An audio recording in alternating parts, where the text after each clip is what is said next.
Hello, and welcome to Sharp Story, Red Heart. Here, we share powerful stories of love, heartbreak, and the emotional journeys that lead to healing. Don't forget to subscribe and hit the bell icon so you never miss an update. Let's explore the beauty and strength of human emotions together. Broken Heart Sparkles. It was a regular Saturday afternoon at the Oakwood Plaza Mall, a sprawling hub of commerce in Lexington, Kentucky. Families strolled along. Kids tugged at their parents' hands, and the faint aroma of pretzels and cinnamon wafted through the air. For most, it was an ordinary day. That is, until someone extraordinary walked in. A man in a sharp black blazer and jeans stepped through the automatic doors near the food court. His face, unmistakably familiar, drew quick, curious glances. He wore sunglasses and, more notably, a bright red MAGA hat that clashed starkly against the polished air of the mall. Whispers spread like wildfire. Is that Elon Musk? A teenage boy standing by the fountain squinted, his phone already out to snap a picture. It can't be, his friend muttered, though he, too, was already recording. Why would he be here? Within minutes, patrons began to cluster discreetly, their conversations punctuated by gasps and speculative murmurs. The man appeared unfazed, strolling past stores like he had all the time in the world. He even stopped to inspect a display of drones at an electronics kiosk, his expression unreadable behind the reflective lenses. Meanwhile, in the mall's central office, John Whitaker, the manager, was wrapping up a routine briefing with his staff, known for his no-nonsense demeanor and commitment to maintaining the mall's family-friendly image. John was meticulous about enforcing the rules. One of those rules? No political displays of any kind, especially in such a public space. A knock interrupted his meeting. It was Nancy, one of the security supervisors. "John, you might want to come out here," she said, looking more animated than usual. "We've got a bit of a situation." "What kind of situation?" John asked, already rising from his chair. Nancy hesitated. "Well, Elon Musk is here. Or someone who looks just like him, and he's wearing a MAGA hat." John blinked. "You're joking." "I wish I was." John sighed, grabbing his radio. "All right, let's handle this quickly." By the time John reached the main floor, a small crowd had formed. People craned their necks and whispered to one another, their phones capturing every second. The man had made his way to the bookstore, where he now thumbed through a book about artificial intelligence, ironically titled The Future We Build. John's jaw tightened as he approached, his polished loafers clicking against the tiled floor. "Excuse me, sir," John began, keeping his tone even but firm. "Can I have a word with you?" The man turned slowly, lowering his sunglasses. His face, if it wasn't Elon Musk's, was an uncanny likeness. The crowd hushed. "Yes," the man said, his voice calm but carrying a subtle authority. John glanced briefly at the hat. "I'm going to have to ask you to remove the hat or leave the premises. We have a strict policy about maintaining a neutral environment here." The man raised an eyebrow, as if mildly amused. "A neutral environment?" He echoed. "Yes, sir. Political attire can be polarizing, and we aim to keep this mall a space where everyone feels comfortable." The man's lips curled into a faint smile. "Interesting policy," he said, not moving an inch. "But I'm afraid I have no intention of removing the hat." The murmurs among the onlookers grew louder. A few began recording the interaction more openly. John could feel the weight of their stares, the phones capturing every word. "Sir, I'm asking you politely," John said, his voice tightening. "If you refuse to comply, I'll have to involve security." The man crossed his arms, the red hat catching the light above. "Do what you have to do," he said evenly. John's hand hovered over his radio, the tension in the air thickening by the second. John's radio crackled as he called for additional security. By now, the situation had drawn a considerable crowd. Mothers with strollers paused, teenagers leaned over railings on the second floor, and even the pretzel vendor abandoned his cart to get a closer look. It felt like everyone in the mall had their phones out, live streaming or snapping photos. Within moments, 2 uniformed security guards arrived. One of them, a tall, burly man named Eric, took his place beside John, arms crossed. The other, a younger guard named Mia, looked uneasy as her eyes darted between John and the man in the red hat. The man stood his ground, calm and composed. He didn't fidget or shift. He simply waited, his expression unreadable but faintly amused. "Sir," John repeated, now with more authority, "this is your final warning. Remove the hat or leave them all." The man glanced at the guards, then back at John. "And if I don't?" he asked, his voice steady, his tone almost challenging. "Then we'll have to escort you out," Eric interjected, stepping forward slightly. "Escort me out for wearing a hat," the man said, his eyebrows raised. He chuckled lightly, shaking his head. "Do you hear yourselves?"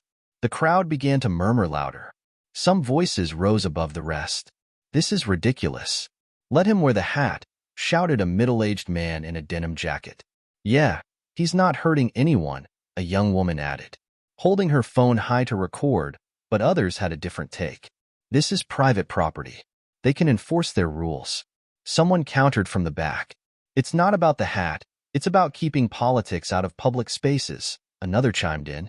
The man took a slow step closer to John, his presence commanding yet non-threatening. "Tell me something, Mr. Manager," he said, his voice low enough that John had to lean in slightly to hear. "Is this really about the hat, or is it about who you think I am?" John's breath hitched for a fraction of a second. It was a sharp question, one that hit harder than he expected. He straightened, trying to maintain his composure. "This isn't personal, sir," John said. His tone clipped. "Rules are rules.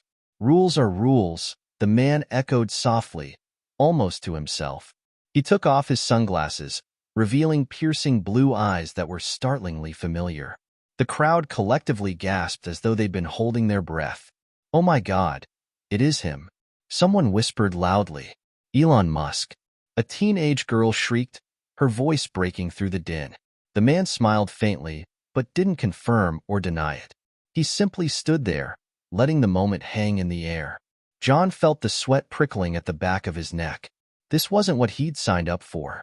He wasn't just managing a mall anymore. He was in the middle of a spectacle that was quickly spiraling out of control. "I'm asking you again," John said, his voice faltering slightly. "Will you remove the hat or leave?" The man's smile faded. He tilted his head slightly, as if considering something. Then, in a tone that was calm but edged with defiance, he said no. Eric reached for the man's arm, but the man took a step back, his voice rising just enough to be heard clearly over the crowd. "You're going to forcibly remove me.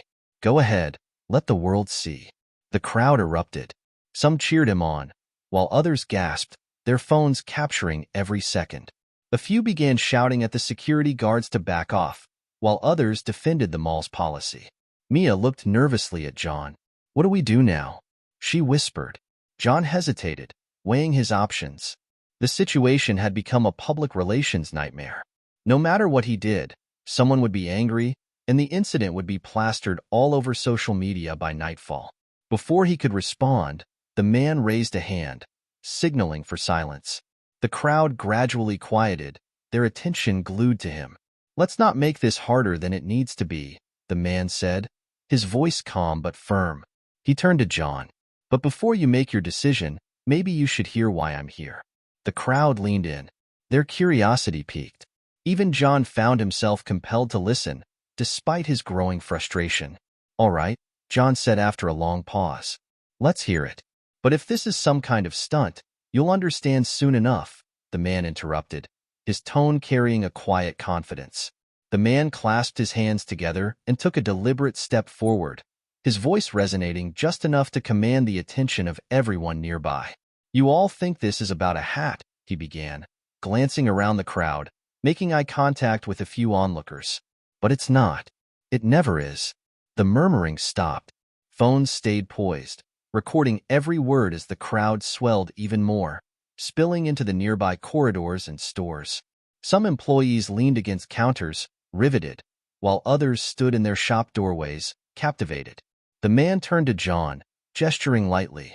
"You're just doing your job, enforcing policies, maintaining order. I get it. But sometimes the rules we cling to do more harm than good." "Look," John interrupted, his patience thinning. "I don't know what point you're trying to make, but let me finish," the man said, raising a hand calmly but firmly. The crowd let out a collective ooh at the subtle rebuke. John bit back a retort and crossed his arms, motioning for the man to continue. The man took a deep breath, his eyes scanning the sea of faces. Imagine this. You see someone walking down the street wearing something you disagree with. Maybe it's a hat. Maybe it's a shirt.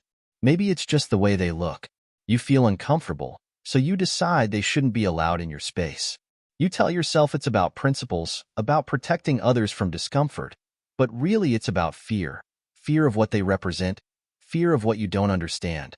The words hung in the air, sharp and unyielding.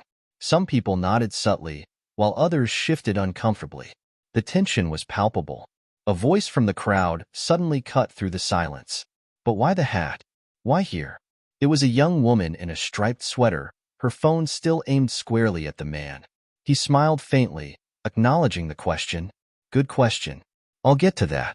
But first, he turned back to John. Tell me something, Mr. Manager. What do you think people are really afraid of when they see this hat? John hesitated, caught off guard. It's not about fear, he said, choosing his words carefully. It's about keeping this mall neutral, like I said. Politics don't belong here. The man raised an eyebrow. Neutrality, how interesting concept. But neutrality isn't silence, it's action. It's letting people coexist, even when it's uncomfortable. The crowd murmured again, the volume rising. A few people clapped softly, though most were still unsure where the man was going with his point. Social media comments began to flood the live streams, with opinions ranging from outrage to admiration. Nancy, the security supervisor, approached John quietly. We're trending on Twitter, she whispered, holding up her phone. The hashtag mega at the mall was gaining traction with thousands of views on multiple live streams. This is getting out of hand, John muttered, rubbing his temples. I can't just let this go. The man, seemingly reading John's frustration, stepped forward again. Let me make one thing clear, he said, addressing the entire crowd. I didn't come here to make a scene. I came here for a reason. And yes, this hat is part of that reason, but it's not the reason you think. The murmurs grew louder, curiosity overtaking skepticism. Even John found himself leaning in slightly against his better judgment. Why are you here? Someone shouted from the back. What's the big deal? The man smiled slightly, but his eyes betrayed a hint of something deeper, something heavier. I'll tell you, he said. But first, let me ask you this. What would you do if everything you thought you knew about someone changed in an instant? Would you listen? Or would you shut them out because of what they were wearing? The question lingered, the weight of it pressing down on the crowd. A few people looked away, uncomfortable, while others leaned forward, eager for the answer. John opened his mouth to respond, but before he could speak, the man reached into his pocket and pulled out a folded piece of paper. He held it up, his expression solemn. This, he said, unfolding it slowly, is why I'm here. The crowd surged closer, trying to catch a glimpse. Phones zoomed in, capturing every detail of the crisp document in his hands. John's stomach tightened as he squinted at the paper, trying to make out the words. What is it? Someone shouted. The man's expression softened, and his voice dropped slightly, forcing everyone to lean in. It's a letter, he said, from a young woman who works here. She wrote to me asking for help, and that's exactly why I came. The crowd erupted into whispers, their curiosity reaching a fever pitch. A letter from someone at the mall? The idea seemed almost absurd. People exchanged confused glances while still clutching their phones, eager not to miss a second. John stepped closer, his arms crossed defensively. A letter? What does that have to do with you, or with this situation?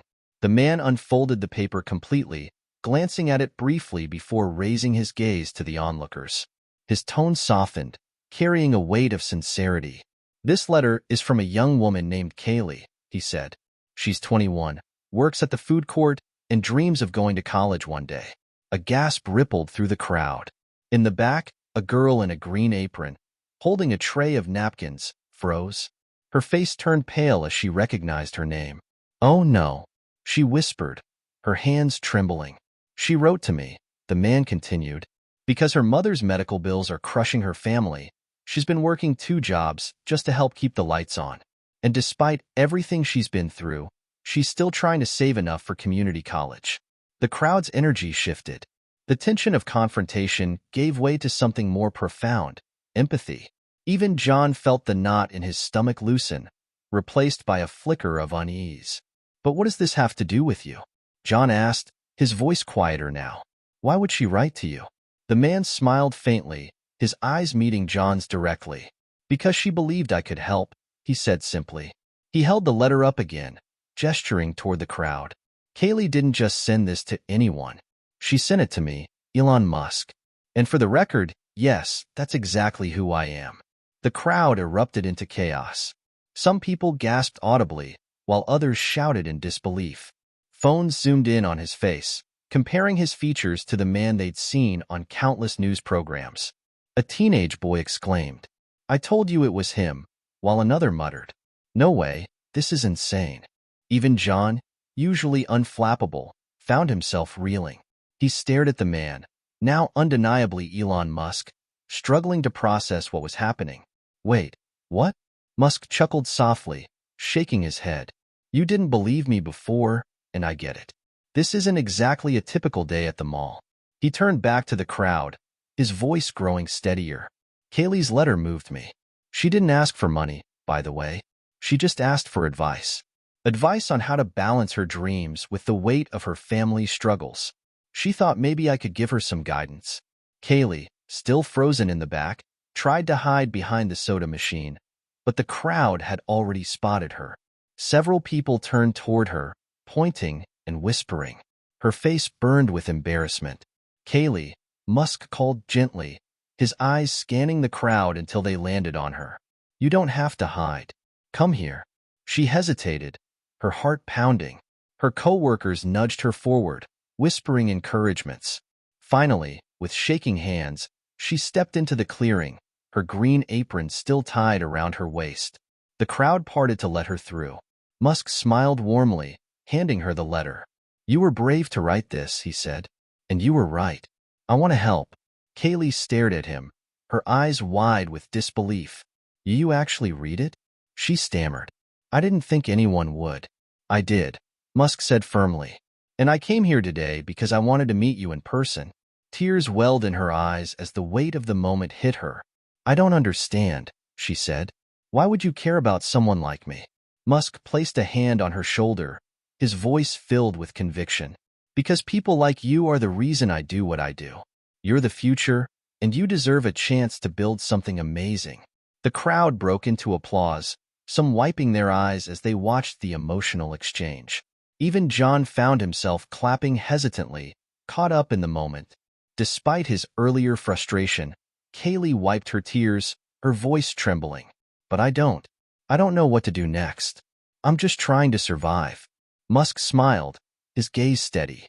"Let's start with this." He reached into his jacket pocket and pulled out a small envelope. "This is for you. Consider it an investment in your future."